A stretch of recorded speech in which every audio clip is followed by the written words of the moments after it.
Plenty of rain in the beach areas today, creating wet roads and flooding issues. A Christmas party at an apartment building for homeless vets, and the kids who live here need your help. Eelgrass in the Bay of San Diego sequesters an amazing amount of carbon. And Sheila Steele can't adopt every dog, but she can walk them. San Diego Humane Society's all-star volunteer.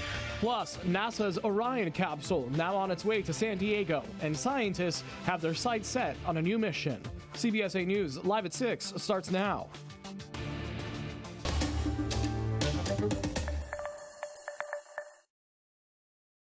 Tonight, a winter storm is soaking San Diego. Streets are flooded, the highways are slick, and even the mountains have a fresh blanket of snow. Good evening. Thanks so much for joining us on this Monday. I'm Marcella Lee. And I'm Jesse Pagan in for Carlo Chiquetto. CBS 8 is across San Diego County checking on storm conditions. Right now, you're looking along the coast, which saw plenty of rainfall today. CBS 8's Brian White is in Mission Beach showing us how the weather played out there.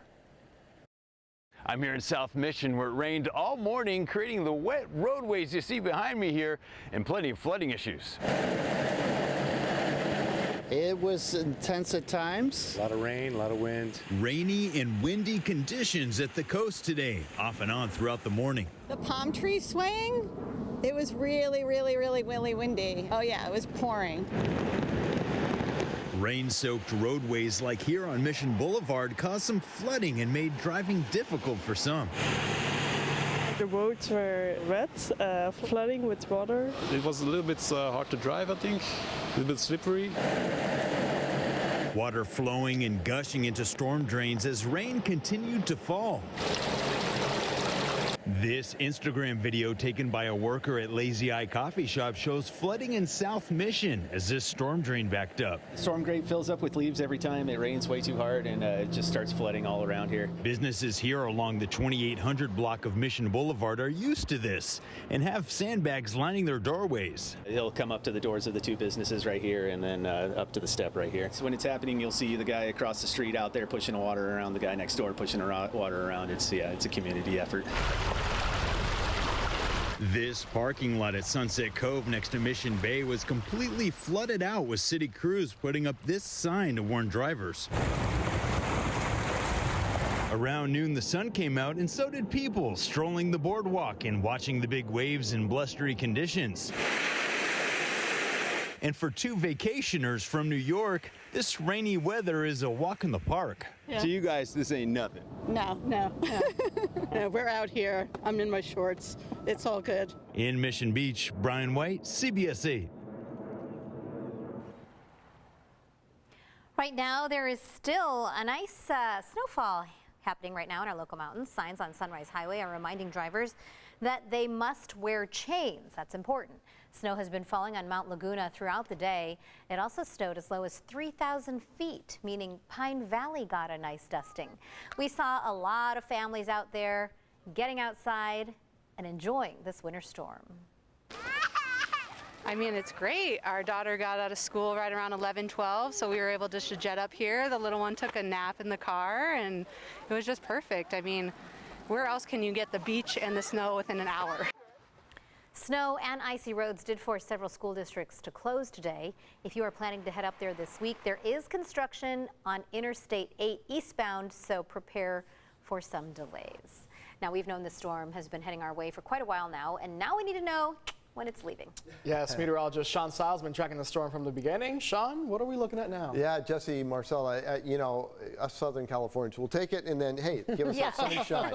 Thank you very much. Now goodbye. Exactly. Well, I'll tell you what we've got heading our way right now is some extremely cold air. I mean, take a look at the watches and warnings and advisories here in San Diego. We've got a frost advisory for the inland microclimates into the foothills as well as into the deserts, and the winter storm warning that continues through tonight at 10 p.m. Now, as far as snow continuing to fly, we do have a return just east of Pine Valley where the snow is still falling. Most of the energy has now drifted to the east of us or south of San Diego. But here's the rainfall and snowfall totals around the county. easily 3/4 to an inch throughout much of the county, over an inch into the foothills, and up in the mountains it was all snow above 3,000 feet. Not a whole lot fell in the way of precipitation in the deserts. Temperatures stay well below average, 67 the 30-year average all week long, and those overnight lows well below average as well. 56 would be the 30-year average downtown, but it's the inland microclimates where you're seeing the frost conditions. 34 tonight. It is going to be very, very chilly out there. We'll take a look at the 8-day microclimate forecast coming up in just a bit. All right, Sean, thank you. Meantime, several shelters are opening to help people wait out the storm. Father Joe's Villages, Living Water Church of the Nazarene, and the San Diego Rescue Mission now have more beds for people experiencing homelessness during this weather. The shelters have limited space and specific check-in and out times, which you can see right there listed on the screen. You can also find them on CBS8.com. New tonight, we have learned the name of the man accused of shooting a San Diego police officer after a standoff that lasted nearly 10 hours. Police say 21-year-old Andrew Garcia led officers on a chase that started in Mountain View around midnight. Police say he was in a stolen car when the chase began, but then at some point he stopped, got out of the car and shot the officer, then ran into an apartment on 45th Street. San Diego Police Chief David Mislight says it is always so difficult when an officer gets injured. Happy to say that he was transported to a local hospital where he has gone through surgery, has now come out of surgery, is now in stable condition. So I'm very happy to report that. The officer did undergo surgery, as you heard, and is in stable condition. We're happy to hear that. SWAT officers took Garcia into custody at around 10:30 this morning.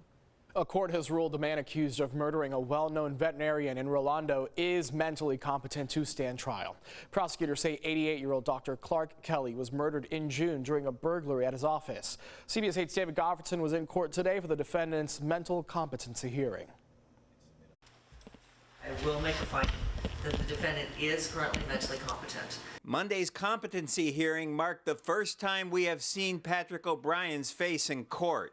The 38-year-old's murder trial had been delayed, pending a mental health evaluation by a doctor who concluded O'Brien was mentally fit to stand trial. In court, O'Brien's defense attorney stipulated to the doctor's findings.